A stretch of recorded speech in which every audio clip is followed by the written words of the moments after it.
A, B, C, D, E, F, G. When you look at baby Briggs, he looks like any regular little boy. You swinging like a big, big boy?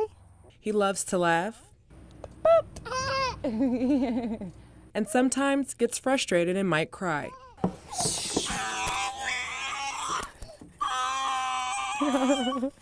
But when mom Julia Corville became pregnant with Briggs, it wasn't until she went to find out the sex that she discovered things weren't right.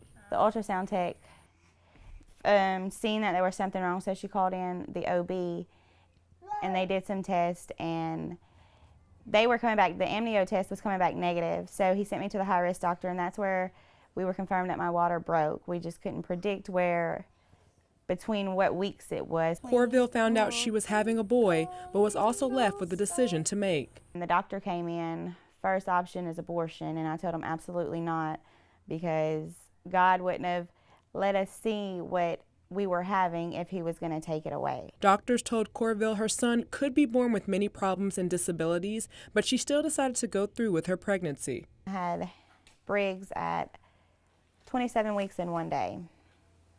And when I had him, the doctor came in and told me he had less than a 5% chance of living, and he wouldn't make it through the night. No bigger than a pound, baby Briggs proved to be a fighter, spending 3.5 months in the hospital, his family never leaving his side. But watching her son fight for his life was difficult for Corville. To know that I was blessed with this little life inside of me and it'd be taken away, it was very hard, especially knowing that there was really nothing I could do to save him. You ready? Whee! But she knew there was something special about her son. He's my miracle. It makes it even better because if it wouldn't have been for my faith and my strength, he wouldn't be here today. Miracles happen every day, but what is the definition of a miracle? Well, a miracle is when God, I believe, or many people believe, that God breaks through our naturalness of life, what we expect every day, and God breaks through and changes something that we don't expect and brings about something that we hope for, something that we're hoping and praying for, and God makes happen.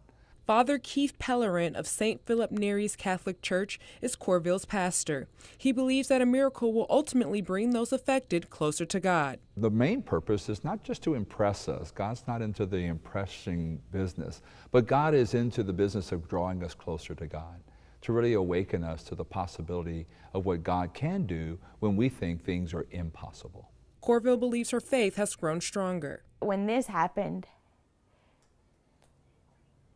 it was my faith, like it strengthened it a whole lot, because I knew without God and without, any kind, like if I wouldn't have had faith at all, I wouldn't be here to tell this story. And without her faith, Corville wouldn't be able to see A strong-willed, determined little boy.